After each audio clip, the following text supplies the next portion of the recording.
In flamenco, it's very common to establish phylogenetic relationships between the palos as if each palo has derived from a previous one. The 17th century jácara is considered the grandmother or mother of many palos. In episode 24 of the podcast Forgotten Sounds of Flamenco, we will review these theories and we will analyze them to establish if they can be considered as valid or questionable.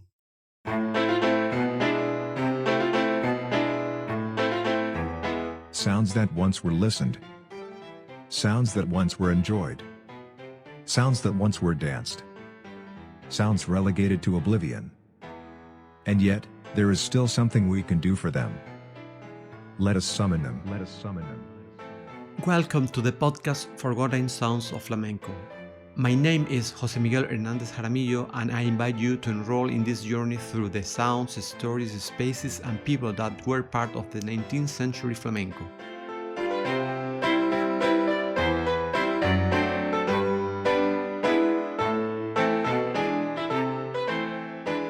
Hello again, and thank you so much for being here in this new episode of the podcast Forgotten Sounds of Flamenco. After episode 14 of this podcast, which I dedicated to artistic proposals that links Baroque music with flamenco palos, I have received comments stating that some Baroque musical works are the direct antecedents of some flamenco palos. And almost always the same name comes up, the jácara, as the mother or grandmother of some flamenco palos. So I would like to dedicate this episode to giving my opinion on this topic. First, let me remind you that episode 14 and all of these podcasts are available on platforms such as iTunes, Spotify, or YouTube, and if you have not yet subscribed, I encourage you to do so. Well, people who know my research work know that I am not a big fan of phylogenetics when we talk about music based on orality, since it is very complicated to be able to demonstrate that a musical piece comes or originates from another music in a linear way. The topic of how new musical works or genres are generated in so-called oral music is exciting and, as you can imagine, tremendously complex. Typically, the person who makes a new creation will use musical structures that are already part of the musical environment of this person. For example, a flamenco guitarist is unlikely to improvise a new guitar falseta using musical structures from Nepalese music or with some characteristic Polynesian rhythm. For example, perhaps this guitarist has never heard this music before, so her or his brain does not have these structures registered, let's say. However, we will not be surprised if the same guitarist created a falseta that used chords not only from flamenco but from other music with which she or he is familiar, such as bossa nova, if she or he likes this kind of music. As I mentioned, forming or creating a new song or musical piece is complex. It may be that not only one but several previous musical pieces have had an influence, or it may be the case that the person has composed it without basing it on another, but instead has built it with the bricks she or he has available, that is, the musical structures that are registered in their brain and that are familiar to them. Most of the time, musical creations based on orality follow this process rather than based on or transforming a piece that previously existed. I am going to tell you about my own experience when composing music. When I compose something flamenco with a guitar, that creation is necessarily influenced by all my background as a person and guitarist, what I learned from my teachers or listening to my favorite guitarists, but also by all the music that has surrounded me and I liked. Constantly, even if it is not necessarily flamenco, that defines a style and aesthetic of composition that make our works unintentionally recognizable in most cases. We are using those bricks that we have stored in the brain that we know to build new buildings. With the same bricks, we can make many different buildings. All these bricks are specific musical structures and construction rules that we fit according to the code inherent to the type of music we compose. For example, sometimes I have had to compose music for soundtracks which in principle are foreign to me. For example, recently I have had to compose music for a Western movie. In that case, I used to listen to that type of music for days, and after a few days or weeks, the composition flows on its own, achieving music with the aesthetic I was looking for. Unintentionally, my brain learned the codes that make music for Western to sound like Western, and applied them to make a new creation, which turned out to sound like a Western. It is not a coincidence that when I composed the opening and closing tune for the series, the Rise Up series, which sounds like contemporary Canarian music for an instrument called timple, I was precisely in Lanzarote in Canary Islands. I'm very happy because I has just received a wonderful timple from the luthier Sixto Viñoli Hernandez from Orsola. This process has happened since humans were able to create music. As you can understand, over time and geographical space, the aesthetics has varied a lot, as much as the diversity of music we currently have. Sometimes when we listen to a music from the past, researchers can refine its dating a lot, since this aesthetics has been transforming relatively rapidly. Usually, the musical aesthetic of when someone is young differs from what their parents or grandparents at the same age.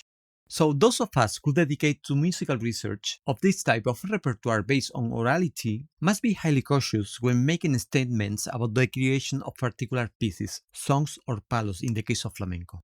This process cannot be trivialized, and I mention it because it has been and continues to be a significant problem of most musicological studies of flamenco, both in the past and the most recent ones. In this desire to find the origins of flamenco palos, sometimes light explanations are provided that resolve where a flamenco palo emerged from. These theories are usually accompanied by weak arguments, such as the existence of specific musical structures shared with a supposed progenitor music, sharing lyrics or having similar etymology, for example. And in this episode, I will give you one of the paradigmatic examples of what I am talking about. In contemporary flamenco, there is an almost unanimous belief that the jácara, a musical piece popular in America and Spain since the 17th century, is the mother or grandmother of some flamenco palos such as the soleá, the bulería, the guajira, the seguirilla, for example. First, we will listen to a jácara so that all of you who do not know it will perceive its sounds. This jácara was composed by Gaspar Sanz in the 17th century.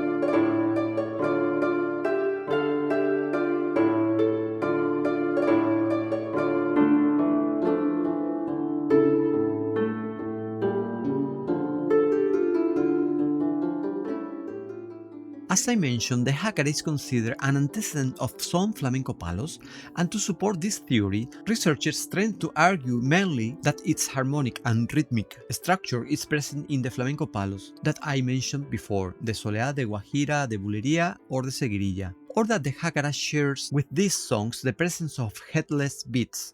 Indeed, some jácaras are built on sesquialter rhythmic structures, combining two ternary measures followed by three binary ones, like this: 1 2 3 1 2 3 1 2 1 2 1 2.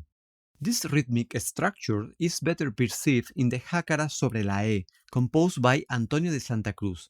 The letter E or E in English was the way to call the key of D minor at that time.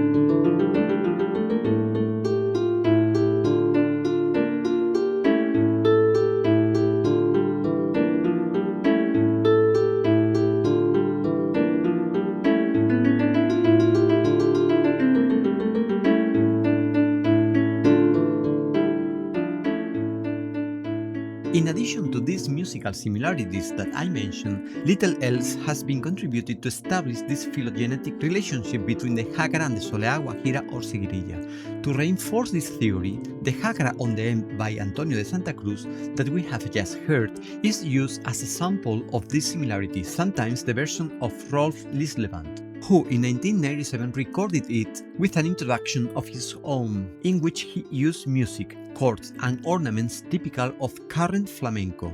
Or they used the recording of the album Folias y Canarios by Jordi Sabal in 2009, where a similar introduction is made.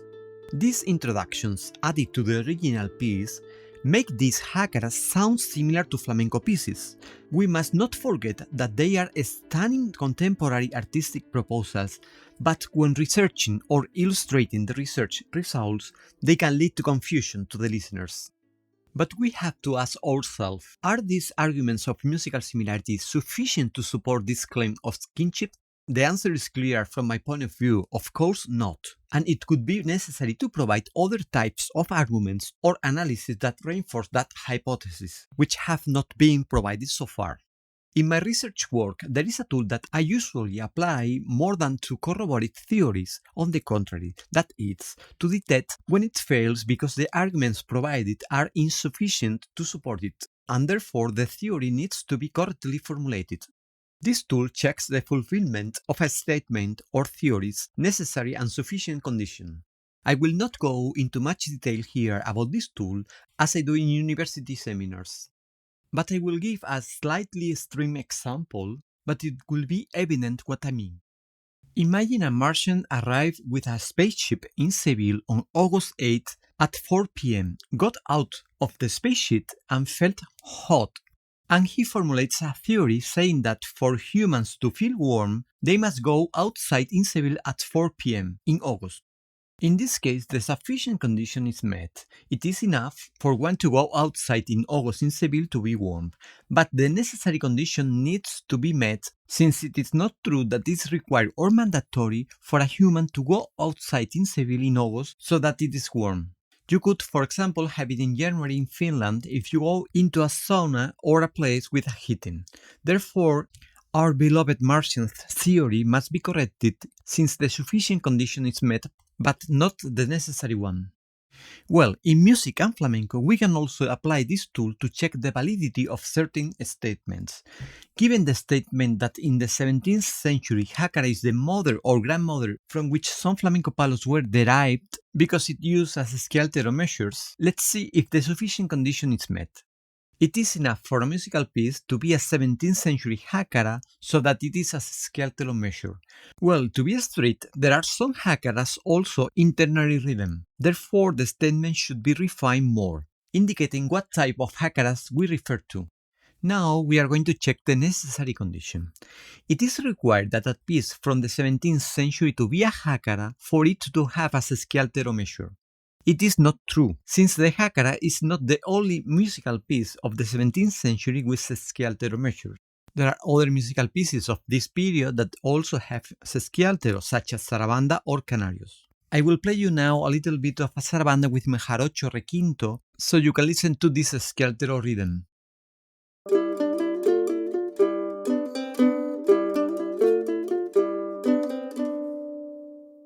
It may be correct if a statement meets the sufficient and necessary condition. However, if any of the two conditions are not met, it indicates that the statement is incorrect or needs to be more accurate. The use of the necessary and sufficient condition is something complex. Soon, I will dedicate a complete episode to this tool and its application to many other statements considered valid in flamenco and need to be better formulated, therefore their validity is questionable. From now on, when you heard that such a flamenco palo was derived from some baroque musical piece or dance, pay close attention to the statements provided to support this statement and try to apply this tool. You will see how you will have many surprises.